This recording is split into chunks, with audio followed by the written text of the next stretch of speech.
The text came through at 11:47 p.m. on a Tuesday, right after I'd finished my 14th pizza delivery of the night. Enjoy being nobody.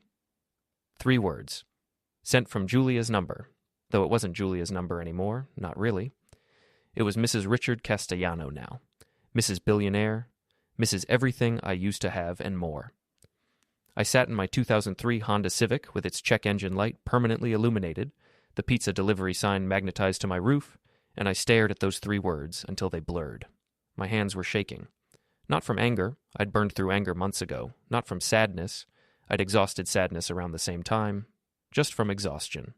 The bone-deep, soul-crushing exhaustion of a 50-year-old man who'd lost everything and couldn't see a way back. The worst part? She was right. I was nobody now. But I'm getting ahead of myself. Let me take you back to when I was still somebody. Back when I had a career, a home, a wife, and a future that looked like it meant something. Before we get into it, don't forget to like and subscribe, and hit hype to boost this episode. Drop a comment below with your city or country. I'm always curious where viewers are joining from. 23 years. That's how long I'd worked at Castellano Development Corporation. I started as a junior analyst right out of business school, worked my way up through acquisitions, then project management, and finally landed as senior vice president of East Coast operations. I wasn't in the C-suite, but I was close enough to see it, close enough to taste it. Richard Castellano, everyone called him Rick, had built the company from the ground up in the late 90s. Real estate development, primarily commercial properties, and luxury residential towers. By the time I joined in 2001, we had projects in 12 states. By 2024, we were in 43 states and expanding internationally. I was good at my job. Better than good. I had an instinct for properties, for markets, for seeing potential where others saw problems. I'd personally overseen acquisitions worth over $2 billion. I'd turned failing projects into profit centers. I'd made Rick Castellano a lot of money, and he knew it. "Mark," he'd say, clapping me on the shoulder at company events. "You're the engine that keeps this machine running. Don't think I don't see it." I believed him. More fool me. Julia and I had been married for 18 years when everything started to fall apart. We met at a company holiday party. She was a marketing consultant they'd brought in for a campaign. Beautiful, ambitious, sharp as a knife. We dated for 6 months before I proposed on a beach in the Bahamas. She said yes before I'd even finished the question. The first 10 years were good, really good. We bought a house in Westchester, 4 bedrooms, a yard, close enough to the city for my commute, but far enough out to feel like we'd escaped. We talked about kids, but kept putting it off. Her career was taking off. Mine was too. There was always next year. Then the cracks started showing. Small things at first. She started staying late at work more often, started being on her phone constantly, smiling at messages she'd never show me, started pulling away in ways I couldn't quite name but could definitely feel. "Everything okay?" I'd ask. "Fine," she'd say, not looking up from her screen. "Just work stuff." Work stuff. Right. I should have seen it coming. Looking back, the signs were all there. But you don't want to believe the person you love, the person you've built a life with, could betray you so completely. So you ignore the signs. You tell yourself you're being paranoid. You trust when you should suspect. It was Rick who gave her the marketing contract for our newest luxury tower project in Manhattan, a $50 million campaign. "She's the best," he told me over lunch. "You're a lucky man, Mark, beautiful and brilliant." I'd smiled, feeling proud, feeling like I had it all figured out, feeling like an idiot in retrospect. The affair probably started around then. I don't know the exact date. Does it ever really matter? They met for strategy sessions. They had working dinners. She traveled to project sites for research. I worked late too, trusted too much, suspected too little. Until the night I came home early from a conference in Chicago. I found her in our bedroom, on the phone, laughing in a way she hadn't laughed with me in years. When she saw me, her face went white. She ended the call quickly, but not before I heard a man's voice saying, "I love you too." "Who was that?" I asked, though I already knew. You always know. "It's not what you think," she said. "Then what is it?" She looked at me for a long moment, and I saw something shift in her eyes. A decision being made. A bridge being burned. "I want a divorce," she said. Just like that. No explanation, no apology. No, "I'm sorry," or "it's complicated," or "I didn't mean for this to happen." Just the clean, surgical cut of someone who'd already made up their mind and was done pretending. "Who is he?" I asked, though I already knew that too. "Does it matter?" "Is it Rick?" She didn't answer. She didn't have to. Julia filed for divorce the next day. She must have had the papers drawn up already. Must have been planning this, waiting for the right moment. Or maybe she just got caught before she was ready and decided to accelerate the timeline. Her lawyer was expensive, aggressive, and prepared. Mine was adequate at best. I'd grabbed the first divorce attorney I could find, still in shock, still unable to process what was happening. The divorce itself was brutal but efficient. No kids meant no custody battle. The house was in both our names. We'd have to sell it and split the proceeds. Savings would be divided equally. She wanted no alimony, which should have been a red flag. When someone doesn't want your money, it's usually because they're about to have access to much more. 3 weeks after she filed, I got the invitation. It arrived at my office, a cream-colored envelope with gold embossing, the kind of invitation you send for high society events. I opened it with shaking hands. Richard Castellano and Julia Grant cordially invite you to celebrate their marriage. The wedding was in 2 weeks. 2 weeks from the date on the invitation, they'd gotten a special license, pulled strings, couldn't wait. Or maybe they'd been planning it all along, had been waiting just long enough for propriety's sake. I sat at my desk, staring at that invitation, and something broke inside me. Not my heart, that had already broken. Something deeper, my sense of reality maybe, my understanding of how the world worked. I'd thought there were rules, lines people didn't cross. I'd thought wrong. The next morning, I was called into HR. "Mark," Sandra from HR said, and she wouldn't meet my eyes. "We're going to have to let you go." "What? Why?" "It's a restructuring. Your position is being eliminated." "Eliminated?" "Sandra, I'm a senior vice president. I run the entire East Coast operation. You can't just eliminate that." "The company is moving in a different direction." "This is about Julia. This is about Rick." "I can't comment on that." She slid papers across her desk. "Your severance package, it's generous." I looked at the numbers. 6 months' salary. For 23 years of service. Generous. "If I fight this?" "Don't." Sandra's voice dropped to a whisper. "Mark, don't fight this. Just take the package and go. Trust me." I should have listened. I should have taken the money and run. But I was angry, humiliated, destroyed. So I hired an employment lawyer and threatened to sue for wrongful termination. That's when the real destruction began. Within a week, I was toxic. Every company I applied to, and I applied to dozens, gave me the same polite rejection. Overqualified. Not the right fit. Position filled. Thanks for your interest. I started reaching out to old colleagues, people I'd worked with for years, people who'd called me friend. "Sorry, Mark," they'd say. "Can't help you. You understand." "No, I don't understand. What am I supposed to understand?" Silence. Or awkward excuses. Or the truth? From one honest soul who'd had too much to drink at a conference. "Castellano's blacklisted you, man. He's got connections everywhere. He's made it clear that hiring you means not working with him, and nobody wants to piss off Rick Castellano. I'm sorry, I really am." Blacklisted. The word sounded medieval, impossible. But in the insular world of high-level real estate development, it was very real and very effective. The house sold. We split the proceeds. Julia immediately moved into Rick's penthouse, 37th floor, Central Park views, the kind of place that appeared in architecture magazines. I moved into a one-bedroom apartment in Queens. The savings dwindled.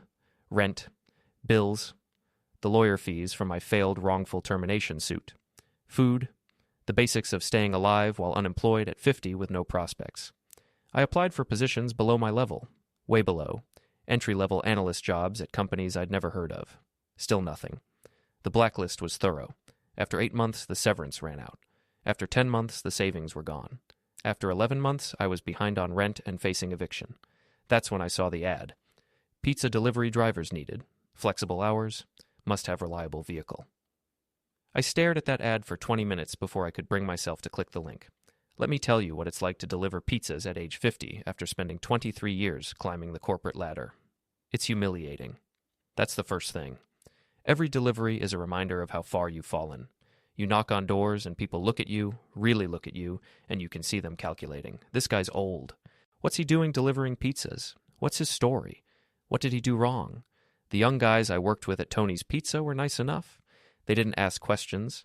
I was just Mark, the old dude who works nights. They probably assumed I was supplementing retirement income or had some sad story they didn't want to hear. They were right about the sad story part. I worked 5 nights a week, 6 to midnight. It paid $8 an hour plus tips. On a good night, I'd clear maybe 150. On a bad night, half that. I lived on ramen and whatever mistakes the kitchen made that we were allowed to take home. I wore the same 3 t-shirts and 2 pairs of jeans, washed them in the laundromat down the street from my apartment every Sunday. I stopped looking at social media, couldn't bear to see the photos. Julia and Rick at charity galas, Julia and Rick at the Met Gala, Julia and Rick cutting the ribbon on another multi-million-dollar development. Julia, glowing and beautiful, wearing jewelry that cost more than I'd make in a year delivering pizzas. She'd won, completely, utterly. She'd taken my career, my dignity, my future, and she'd stepped over my corpse on her way to a life of luxury, and she wanted me to know it. The texts came sporadically, never enough to constitute harassment, but enough to keep the knife twisted in the wound. Saw your LinkedIn? Pizza delivery? Really? Rick just made me VP of marketing. Isn't that funny? We're buying a house in the Hamptons. For weekends? Where are you living these days? And finally, the one that came on a Tuesday night after a particularly brutal shift. Enjoy being nobody. I sat in my car and stared at that message. The pizza sign on my roof flickered. It had a loose connection I couldn't afford to fix. The check engine light cast a sickly orange glow. I was 50 years old, alone, broke, and utterly defeated. Julia had won, and I had nothing left to lose, which meant there was nowhere left to fall. I was wrong about that last part. It was a Friday night in late October, cold enough that you could see your breath, but not yet cold enough for snow. I'd been delivering pizzas for almost a year of serving food to people who lived the life I used to have, a year of smiling and saying, "Enjoy your meal," to people in expensive apartments while I drove back to my studio with its peeling paint and mysterious water stains. The order came in around 9:30 p.m. 1 large pizza with extra cheese, delivery to Greenfield Senior Living Community. It was in a nice part of Westchester, the kind of retirement community where people went when they had money and wanted to maintain their dignity in old age. The delivery fee was good, and people in those places usually tipped well. Guilt money, maybe, or just remembering when they'd been on their feet working. I found the address. Building C, apartment 412, 4th floor. I took the elevator, the pizza box warm against my hands, and knocked on the door.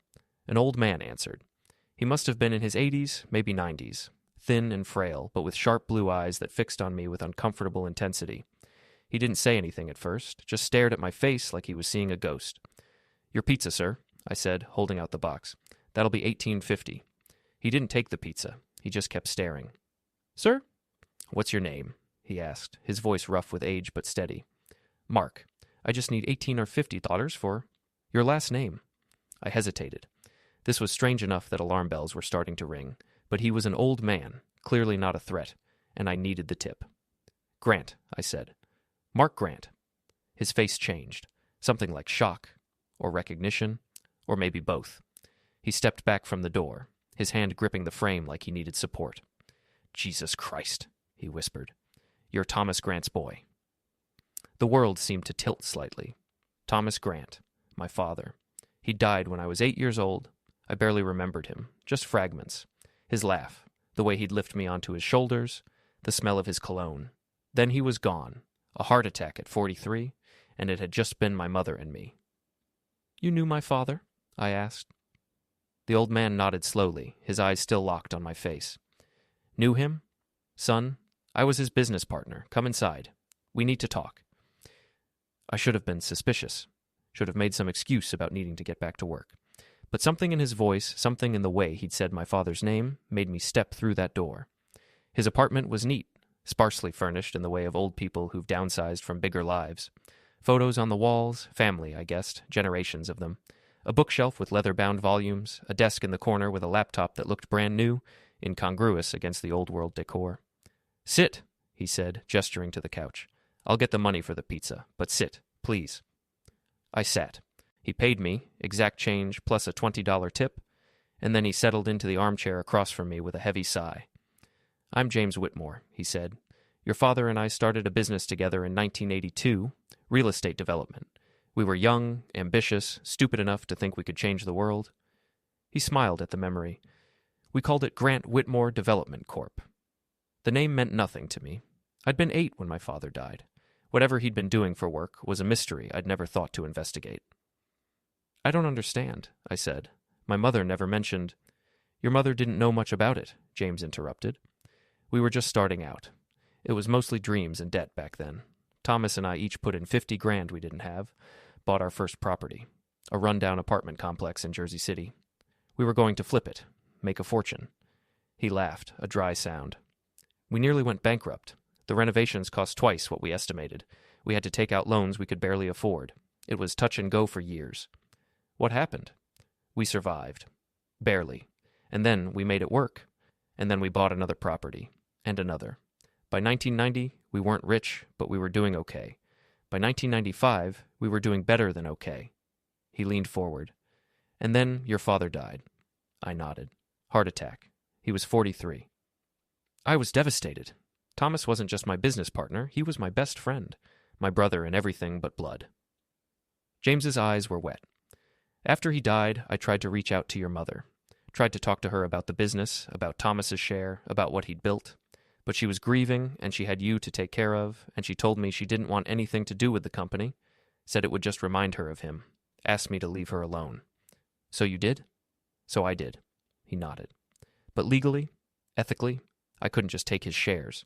They belonged to him, and when he died, they went to his sole heir. He looked at me intently. They went to you, Mark. The words didn't make sense at first. I heard them, but they bounced off my brain like marbles on concrete. I don't have any shares in anything, I said. You do. You have. For 33 years, you've owned 50% of Grant-Whitmore Development Corp. We made sure everything was legal, everything was documented. I've been paying corporate taxes on your behalf, keeping the shares in trust, waiting. Waiting for what? For you to show up, for you to come back, for you to find me. He stood up slowly and walked to his desk. From a locked drawer, he pulled out a thick folder. Your mother never told you because she didn't want you pulled into that world.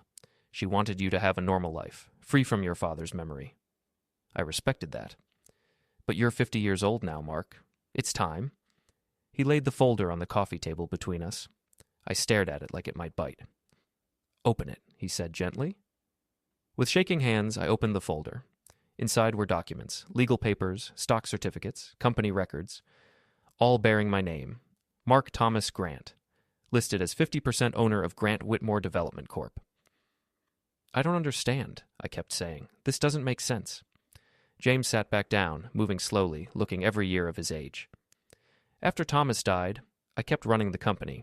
I brought in new partners, grew the business, made deals, some good, some bad. But I always kept Thomas's shares, your shares, separate. Untouchable, sacred. I figured someday you'd come looking, or I'd track you down when you were older. Why didn't you? I tried, about 10 years ago. But you were doing well.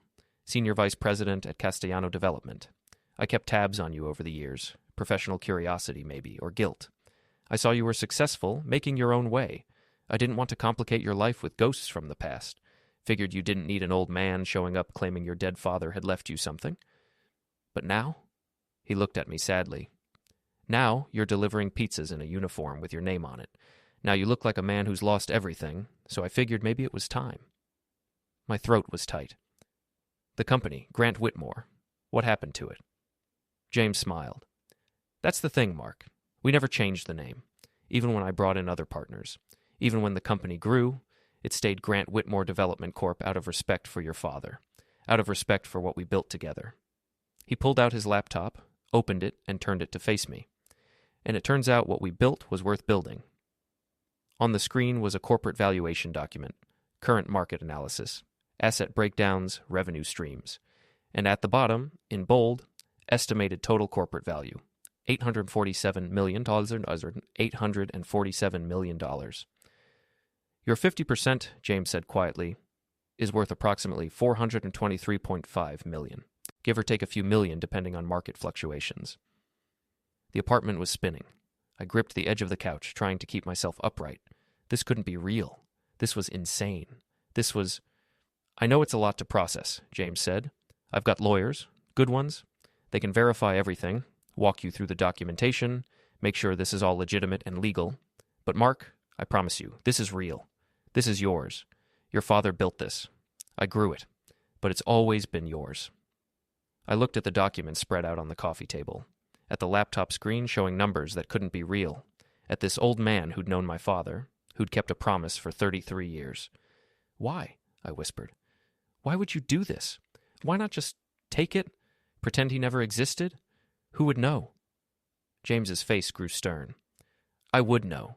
Thomas trusted me. He was my partner, my friend. You don't betray that, not for all the money in the world. Besides, he smiled slightly, I did pretty well for myself with my 50%. I don't need yours. I need proof, I said, my voice shaking. I need to verify this is real before I can... Of course. James stood up and handed me a business card. This is my lawyer, Henry Chen.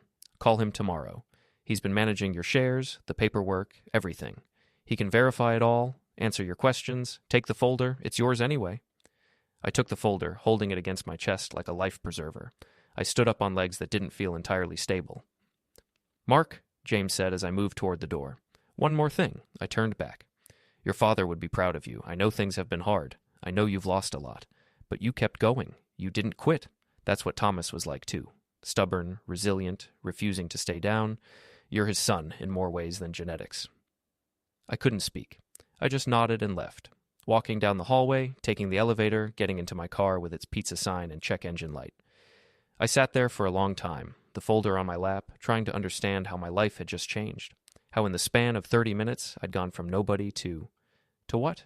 To somebody again? To my father's son? To a man with $423.5 million and a score to settle? I didn't sleep that night. I sat in my tiny apartment with the documents spread across my floor, reading every page, trying to convince myself this was real. That it wasn't some elaborate scam, some cruel joke the universe was playing on the guy who already had nothing left to lose. At 8:00 a.m., I called Henry Chen. Mr. Grant, he said, and his voice was warm, professional. James told me you might be calling. I've been waiting 33 years for this conversation. Is it real? Every bit of it. Your father's shares, the documentation, the valuation, all real and legally sound. James has been meticulous about keeping everything proper. When can you come to my office? I was there by 10:00 a.m., still wearing my pizza delivery uniform because it was the cleanest thing I owned. Henry's office was in Manhattan, the kind of place with leather furniture and diplomas from Harvard on the walls. He didn't blink at my appearance. We spent 6 hours going through everything. The original partnership agreement from 1982, the documentation showing the shares passing to me upon my father's death, the corporate structure of Grant-Whitmore Development Corp, the growth trajectory over 3 decades, the current assets, properties, developments. It was all real. There's one complication, Henry said carefully. You've been listed as a passive shareholder all these years, which has been fine since James has been running the company successfully, but now that you're active and claiming your ownership, you have rights, significant rights. Such as? Such as board representation, voting rights on major decisions, access to company financials and operations. Depending on the corporate bylaws, which I wrote so I know them intimately, you can't be removed without cause, and you have equal authority with James in company decisions. What if I wanted to take a more active role? Henry smiled. Then you'd be taking a more active role in an $847 million company, which is your right as 50% owner. What if I wanted to acquire more shares, become majority owner?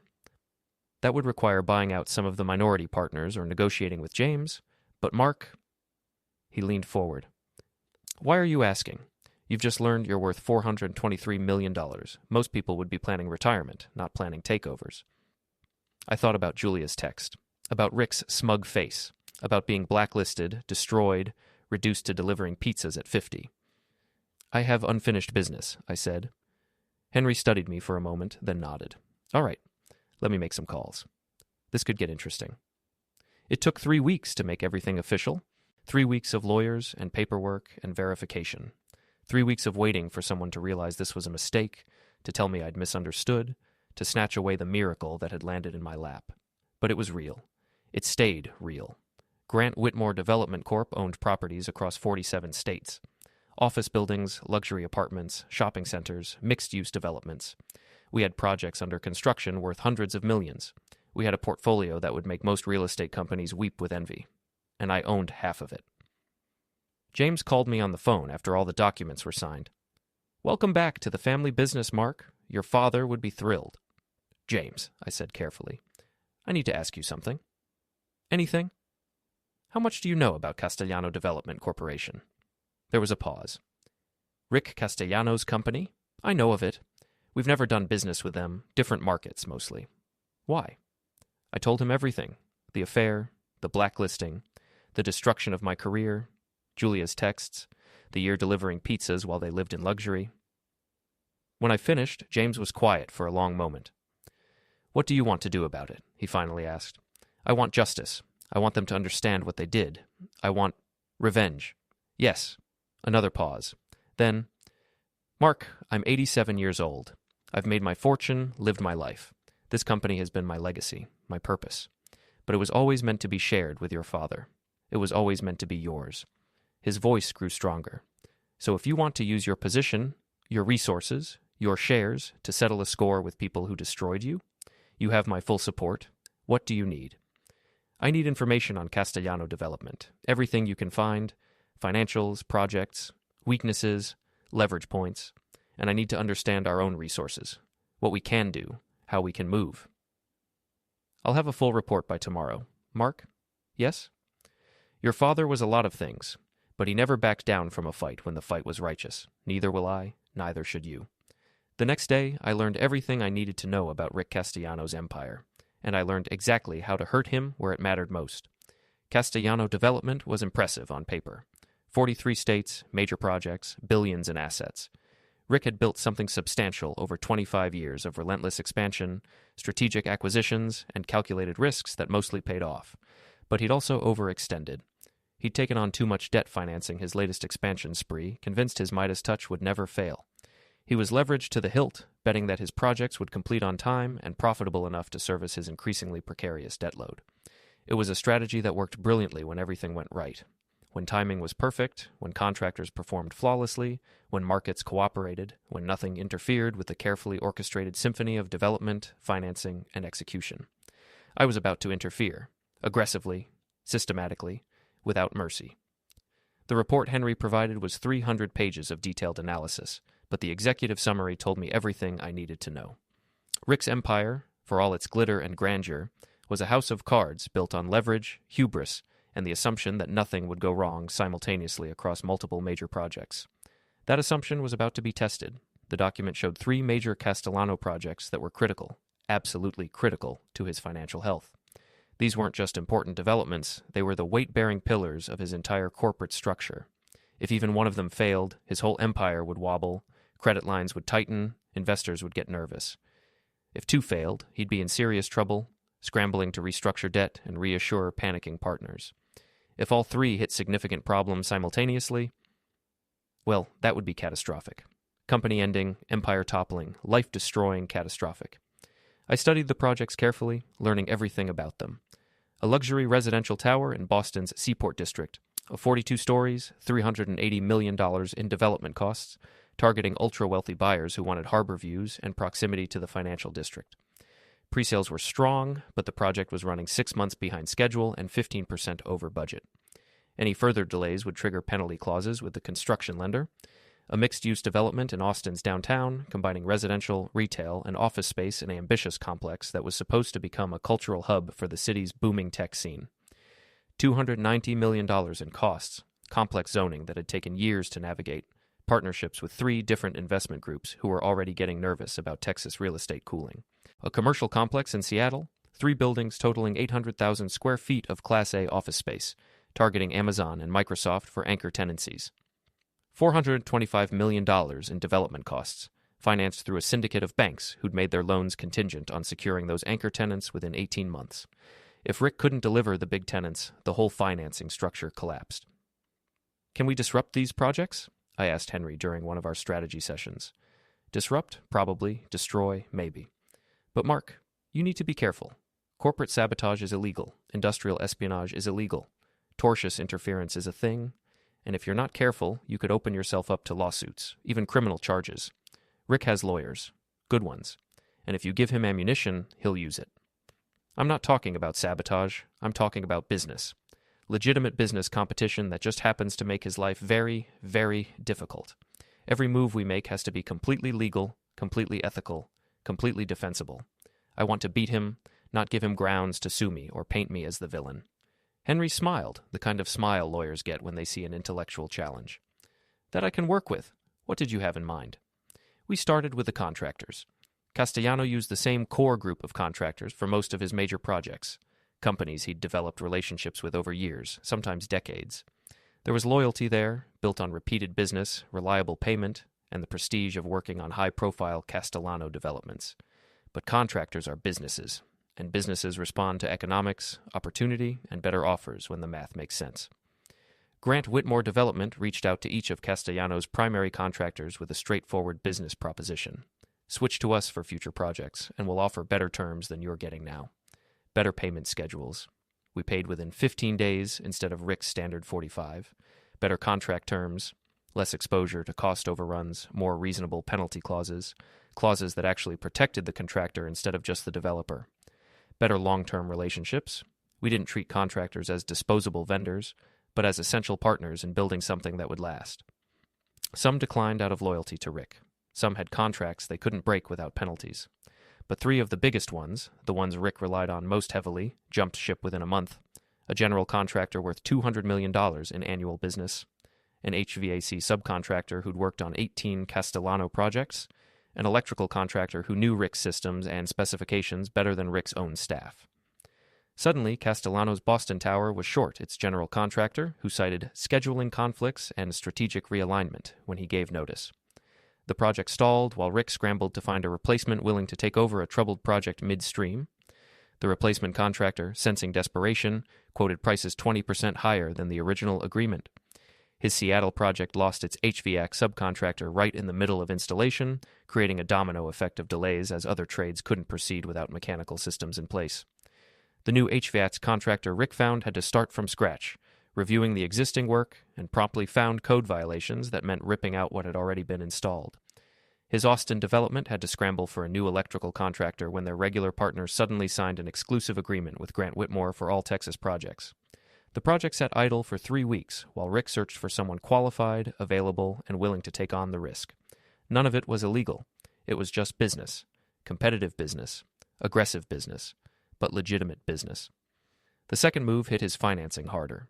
Rick had partners, investment funds, private equity groups, family offices, who'd put substantial money into his projects expecting solid returns on a timeline they'd negotiated carefully. These weren't friends doing favors. These were hard-headed business people who analyzed risk and expected performance. We reached out to those partners with our own investment opportunities. Grant-Whitmore Development projects with guaranteed returns based on our track record, solid underlying assets, conservative projections, none of the worrying over-leveraging that was starting to characterize Castellano's portfolio. We weren't poaching in any illegal sense. We were simply offering alternatives. And when sophisticated investors started running the comparative numbers, comparing Grant-Whitmore's stable 12 and 15% returns against Castellano's promised but increasingly uncertain 18 to 20% returns, some of them started making rational business decisions. 2 major investment funds, representing $400 million in capital, pulled their money from Rick's future projects and redirected it to us. Not illegal, not unethical, just investors making informed choices about where their capital would be safest and most productive. The ripple effects were immediate and devastating for Rick. His Seattle project lost a key financing partner, forcing him to scramble for replacement capital at worse terms. His Austin development faced a financing review that delayed construction by another month. His Boston Tower's construction lender started asking pointed questions about why so many partners were losing confidence. The third move was the most direct and, in some ways, the most personally satisfying. We started acquiring properties Rick wanted. He'd been trying to buy a prime development site in Chicago for 2 years, negotiating with a stubborn owner, working through complex zoning issues, preparing to build a luxury tower that would be his flagship Midwest project. We bought it out from under him for 10% over his highest offer, closed in 3 weeks, and announced plans for a Grant-Whitmore mixed-use development that would be everything Rick had envisioned, only better. He'd been bidding on a portfolio of commercial buildings in Miami, properties that would give him a major foothold in the South Florida market. We swooped in with a better bid, not much better, just enough, and took them before his due diligence period even expired. Every property we acquired was one Rick had wanted, had planned for, had built into his strategic vision. Every acquisition we made was legal, ethical, fair market value. We weren't cheating, we were just competing, aggressively, relentlessly, with better resources and a burning desire to see Rick Castellano fail the way he'd made me fail. Every move we made was legitimate, legal, ethical even, if you believed in the principles of fair competition in a free market. We weren't sabotaging anything. We weren't breaking any rules. We were just competing aggressively in a competitive market, using the resources and advantages we had to outmaneuver someone who'd never expected to face serious competition from a company he'd probably never heard of before. But the cumulative effect was devastating for Rick. His project slowed. Delays compounded. His costs increased. Replacement contractors charged premium rates. Emergency financing came with harsh terms. Every setback created new costs. His reputation as an unstoppable force in real estate development started to crack visibly. Whispers in the industry became conversations, conversations became concerns, concerns became caution, and the rumors started spreading through the industry with that particular velocity that bad news always has. Castellano's in trouble, Castellano's overextended, Castellano's losing his touch. Maybe don't bet on Castellano right now, maybe wait and see, maybe look for alternatives. For a developer, reputation is everything. It determines what financing you can get, what partners will work with you, what properties you can acquire, what contractors will bid on your projects, what buyers will trust your buildings. Rick's reputation had been impeccable, the golden boy of real estate development, the guy who never failed, the safe bet. Watching that reputation crumble, bit by bit, project by project, rumor by rumor, was more satisfying than I'd imagined. It took 6 months of sustained pressure, but slowly, carefully, methodically, I was dismantling what Rick Castellano had spent 25 years building. And the beautiful part? He had no idea who was behind it. Grant-Whitmore Development was just another competitor, one of dozens in the industry. Why would Rick Castellano, billionaire developer, connect these business setbacks to Mark Grant, the guy he'd destroyed and forgotten about? He was about to find out. The call came on a Wednesday morning. Henry's name on my caller ID. He knows, Henry said without preamble. Knows what? Rick Castellano. He knows you're behind Grant-Whitmore. He knows you're the one disrupting his projects. And according to my sources, he's panicking. I'd been waiting for this moment. How'd he find out? Someone on his staff did due diligence on Grant-Whitmore after we poached his Chicago deal. They found your name on the corporate filings. It's public record. We couldn't hide it forever. The question is, what do we do now? We go public. I want him to know it's me. I want him to understand exactly who's destroying him and why. That's a risk, Mark. If you make this personal, it is personal. It was always personal. He made it personal when he took my wife and my career. I'm just returning the favor. All right. There's a real estate development conference next month in Manhattan. Industry leaders, major players. Rick will be there. He's keynoting. Grant-Whitmore was invited, but we declined. I think we should reconsider.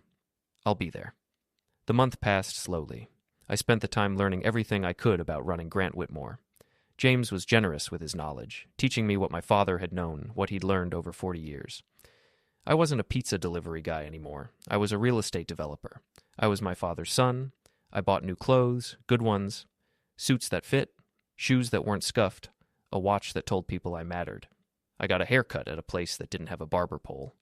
I moved out of my studio apartment into a proper place in Manhattan, not a penthouse, not yet, but something with space and light and dignity. I looked in the mirror and saw someone I'd almost forgotten, someone who existed before the fall. The conference was at the Javits Center. Hundreds of developers, investors, contractors, everyone who mattered in real estate.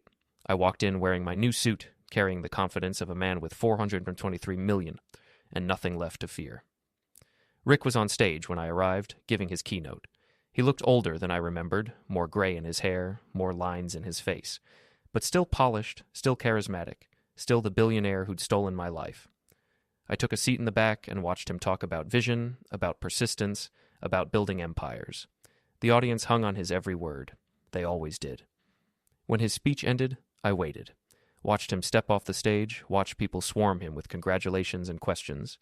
Watched Julia appear from the wings, stunning in a designer dress, glowing with the confidence of someone who'd never faced consequences.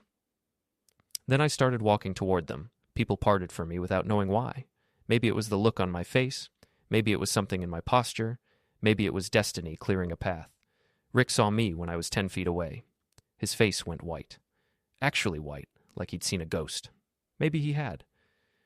"Mark," he said, and his voice cracked slightly. "I didn't know you'd be here." Surprise. Julia turned, and when she saw me, her expression flickered through shock, confusion, and then something like fear before settling on forced indifference. "Mark," she said coolly, "you clean up nice. New suit?" "New life," I corrected. Turns out I wasn't nobody after all.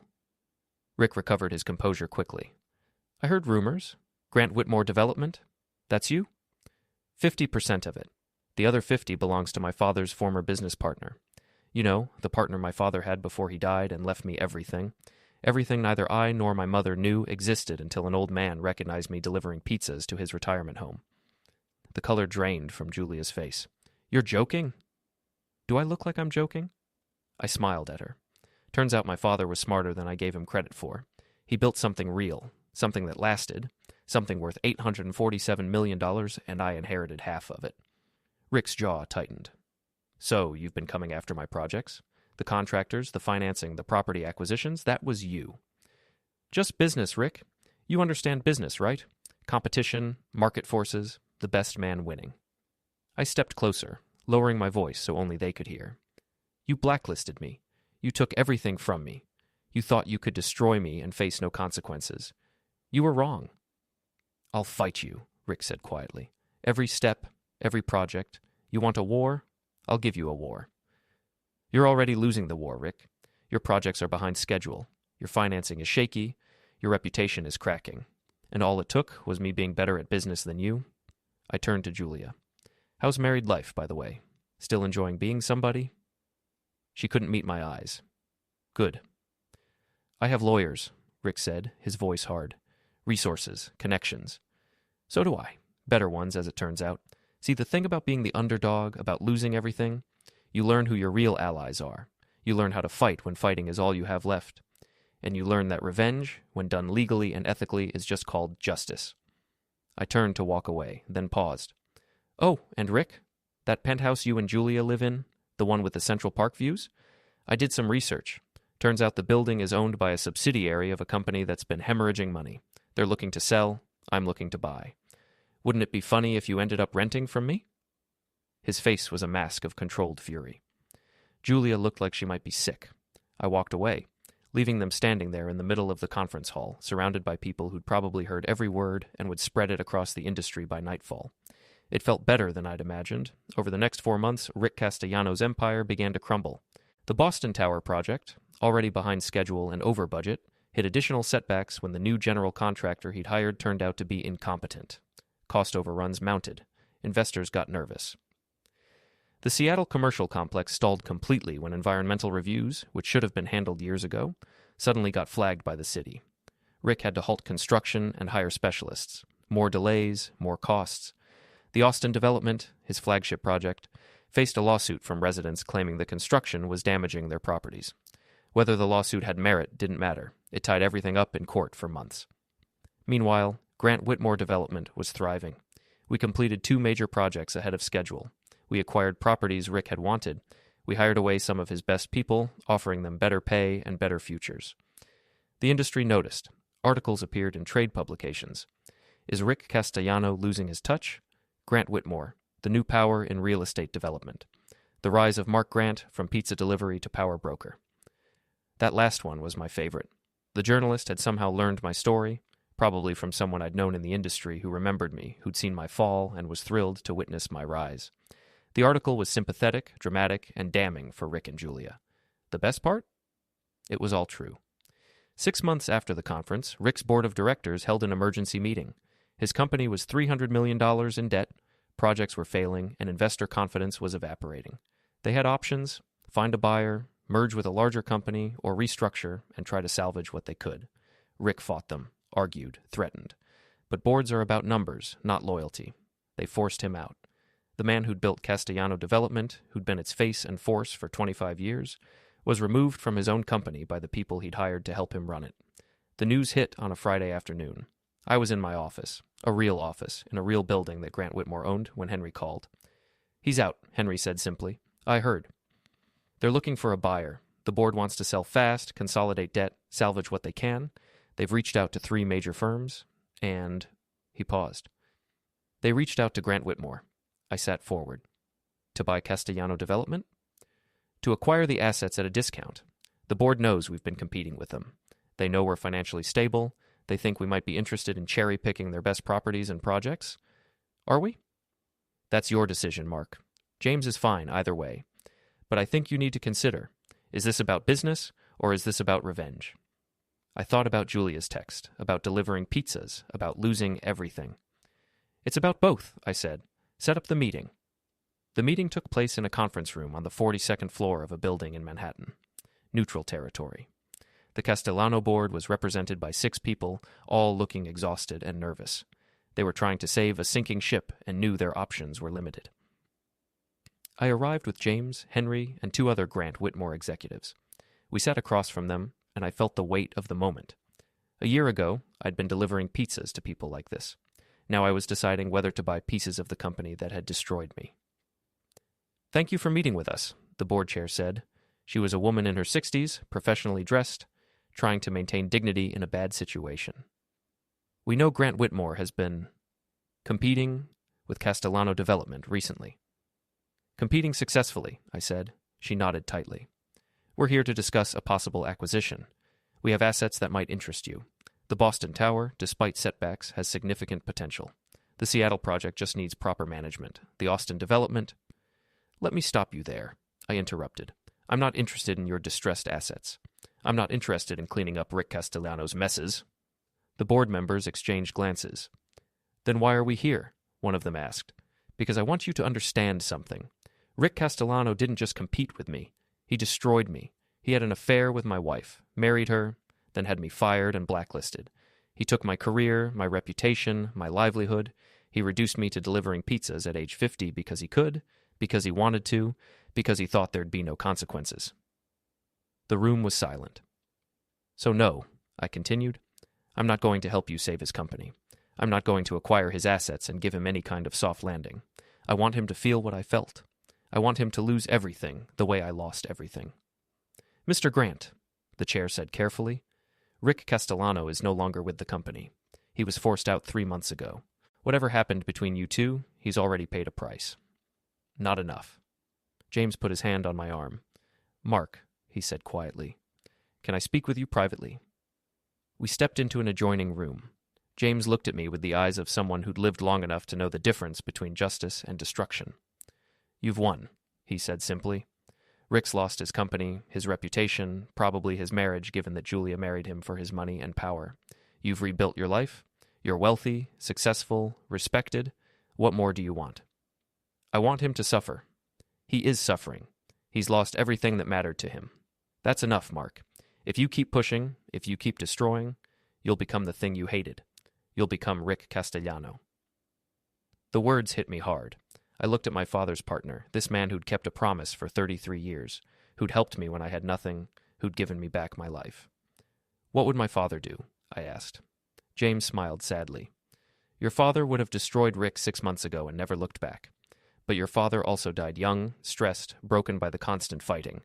Is that who you want to be? Or do you want to be someone who wins and then knows when to stop?" I stood there, feeling the weight of the choice. Revenge or peace? Destruction or mercy? Finally, I nodded. "Let's go back in." We returned to the conference room. The board members looked at us nervously. "Here's my offer," I said. "Grant-Whitmore will acquire 3 of your assets: the Boston Tower, the Seattle Commercial Complex, and the Austin Development. We'll assume the debt associated with those projects. We'll complete them properly. We'll hire your people who want to keep working in real estate. Fair severance for everyone else." Relief flooded the faces around the table. "That's very generous, Mr. Grant. What's the catch?" "No catch, but I have conditions. First, Rick Castellano receives nothing from this deal. No severance, no consulting fees, no golden parachute. Whatever he gets from his own contract, not from this sale." "Agreed. We were planning that anyway." "Second, when you announce the acquisition, you make it clear that Grant-Whitmore is acquiring these assets because Castellano Development failed. I want the industry to know that Rick's empire fell and we picked up the pieces." "That's harsh, but we can work with that." "Third, and this is non-negotiable, Julia Castellano Grant is immediately removed from any position she holds in any subsidiary, partnership, or affiliated company. She gets nothing." The chair hesitated. She's currently the VP of marketing for—" "I don't care. She goes. Today. Right now, while we're signing papers. Or there's no deal." The board members looked at each other. One of them pulled out his phone and stepped into the corner. A hushed conversation. Then he came back and nodded. We can make that happen. Then we have a deal. The lawyers took over after that. Paperwork, negotiations, details. It took 3 hours to hammer out the specifics, but when it was done, Grant-Whitmore Development had acquired 3 major projects worth a combined $450 million in potential value, and Castellano Development ceased to exist as a meaningful entity. As we stood to leave, the board chair approached me privately. "Can I ask you something, Mr. Grant?" she said. "Sure." "Was this all just revenge?" I thought about it. It started as revenge. It became business. And then it became something else? Justice, maybe? Or just proof that good people can lose everything and still come back? That the people who destroy others don't always win? She nodded. "For what it's worth, I'm sorry about what happened to you. Rick was brilliant at real estate, but terrible at being human. We all knew it. We just didn't think it was our problem." "It's everyone's problem when you let people like that have power," I said. "But yes, I accept your apology." We left the building. James and I stood on the sidewalk, the Manhattan evening settling around us. "How do you feel?" James asked. "Tired," I admitted. "But good, mostly good. Your father would be proud." "I hope so." My phone buzzed. A text from an unknown number. "You destroyed him. I hope you're happy." "Julia, of course." I typed back. "I didn't destroy anyone. I just stopped letting him destroy me. There's a difference." Then I blocked the number. I didn't need her voice in my head anymore. Rick tried to reach out once, 2 months after the acquisition. A voicemail left on my office phone. "Mark," his voice said, rough and defeated. "I know you're not going to call back. I know you have no reason to. But I need to say this. I'm sorry. I'm sorry for what I did. I was arrogant, selfish, destructive. I thought I could take whatever I wanted and face no consequences. I was wrong. You beat me. You beat me at business. You beat me at life. I wanted you to know that I understand what I lost. And it wasn't just the company." The voicemail ended. I never called back. Julia filed for divorce from Rick 3 months after his company collapsed. According to the prenup, which apparently she'd insisted on before marrying him, she got very little. Turns out when you marry someone for their money and power, losing both means losing you. I heard through the industry grapevine that she tried to come back to me, sent emails, letters, showed up at Grant-Whitmore's offices once, and was escorted out by security. I never responded. There was nothing left to say. Rick, last I heard, was consulting for a mid-tier development company in Dallas, making a fraction of what he used to make, living in a condo instead of a penthouse, his empire reduced to advice he sold by the hour. I could have felt sorry for him. Part of me almost did. But then I'd remember delivering pizzas, remember his smirk, remember Julia's texts, remember being blacklisted and destroyed for the crime of loving someone who didn't deserve it. So no, I didn't feel sorry for him. I just felt done. Grant-Whitmore Development continued to thrive. James retired officially, though he still came into the office twice a week to meddle, as he called it. I became CEO, running the company my father had started, building on the foundation he'd laid. I hired people who'd been blacklisted like I had, people the industry had written off. I gave them second chances because I knew what a second chance could mean. The Boston Tower completed and became one of the most successful luxury residential buildings in the city. The Seattle commercial complex opened to acclaim and full occupancy. The Austin development, after we fixed Rick's mistakes, became a model for sustainable mixed-use design. Everything Rick had touched and ruined, we made better.